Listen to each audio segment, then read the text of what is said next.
दोस्तों आपको matrix movie का वो सीन तो याद होगा जहां पर कुछ मशीन्स इंसानों को बैटरी बनाकर यूज करती हैं। अब जरा सोचिए, अगर कोई ऐसी बैक्टीरिया हो जो खुद इलेक्ट्रिसिटी कंडक्ट कर सके, वो भी मेटल वायर्स की तरह, तो क्या होगा।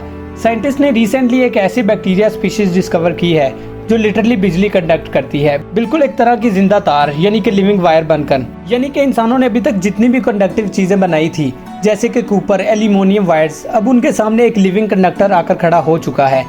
ये डिस्कवर किया गया था एक ऐसी जगह से जहां पर आप इसे बिल्कुल भी एक्सेप्ट नहीं कर सकते, म्यूडे सी फ्लोर सेडिमेंट्स, जहां पर ऑक्सीजन बहुत ही कम होती है और केमिकल रिएक्शन हाई होता है। ये बैक्टीरिया बिलोंग करती हैं एक जियोबैक्टर नाम की जीन से।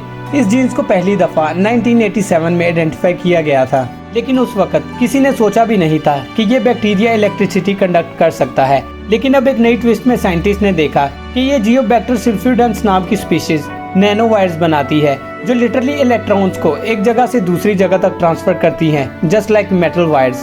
तो दोस्तों अब सवाल ये है कि एक लिविंग ऑर्गेनिज्म इलेक्ट्रिसिटी कैसे कंडक्ट कर सकता है। इसका जवाब बहुत ही सिंपल है, प्रोटीन बेस्ड नैनो वायर्स।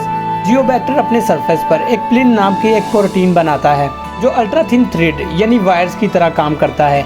इन थ्रेड्स के जरिए बैक्टीरिया इलेक्ट्रॉन्स ट्रांसफर कर लेती है, यानी जब इसे एनर्जी चाहिए होती है तो वो किसी भी ऑर्गेनिक या नॉन ऑर्गेनिक सरफेस से इलेक्ट्रॉन्स खींच लेती है। बिल्कुल ऐसे ही जैसे आप बैटरी के प्लस और माइनस टर्मिनल से करंट गुजरते हुए देखते हैं। ये डिस्कवरी एक नए बायोलॉजिकल मैकेनिज्म का प्रूफ है जहाँ पर इलेक्ट्रॉन फ्लो किसी मेटल से नहीं बल्कि प्रोटीन से काम करता है, बिल्कुल कंडक्टिव प्रोटीन वायर्स की तरह। तो दोस्तों अब आपके जहन में एक सवाल होगा कि आखिर इस डिस्कवरी का फायदा क्या। ये सिर्फ एक इंटरेस्टिंग साइंस नहीं बल्कि ये फ्यूचर के लिए एक रेवोल्यूशन हो सकता है। फ्यूचर में इसके कई सारे फायदे हो सकते हैं। पहले नंबर पर है bio batteries, bacteria based batteries जो अपने आप को खुद चार्ज करें और नेचर के साथ खत्म भी हो जाएं। इमेजिन कीजिए एक एनवायरनमेंट फ्रेंडली बैटरी जो जमीन में घुल जाए और पोल्यूशन भी ना करे। नंबर 2 है वेस्ट टू एनर्जी। ये बैक्टीरिया वेस्ट मटेरियल्स को ब्रेक डाउन करके इलेक्ट्रॉन्स जनरेट कर सकते हैं, यानी इसकी मदद से आप गंदगी से भी बिजली बना सकते हैं। तीसरे नंबर पर है लिविंग सर्किट्स। कल के कंप्यूटर में शायद कूपर वायर्स नहीं होंगी बल्कि बैक्टीरिया से बने सर्किट्स होंगे जो अपने आप रिपेयर भी हो सकें। तो दोस्तों हर नए इन्वेंशन के साथ कुछ सवालात भी उठते हैं, जैसे कि क्या ये बैक्टीरिया स्टेबल है और क्या इसे मास प्रोडक्शन के लिए यूज भी किया जा सकता है, और क्या ये इंसानी सेहत या फिर नेचर के लिए सेफ है, और सबसे इम्पोर्टेंट क्या इसे कंट्रोल भी किया जा सकता है। साइंटिस्ट अभी इस बैक्टीरिया के पोटेंशियल और रिस्क को डीपली स्टडी कर रहे हैं। ये डिस्कवरी सिर्फ एक बैक्टीरिया तक महदूद नहीं है बल्कि ये हमारी टेक्नोलॉजी और बायोलॉजी के फ्यूजन की शुरुआत है।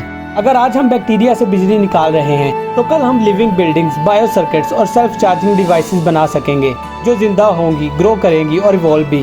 तो दोस्तों ये साइंस फिक्शन अब रियलिटी बनने वाली है। अगर आपको ये वीडियो इंटरेस्टिंग लगी है तो इसे लाइक करें, शेयर करें और चैनल को भी सब्सक्राइब जरूर करें। और कमेंट में बताएं कि आप सोच सकते हैं फ्यूचर जहां वायर्स मेटल की नहीं जिंदा बैक्टीरिया की होंगी।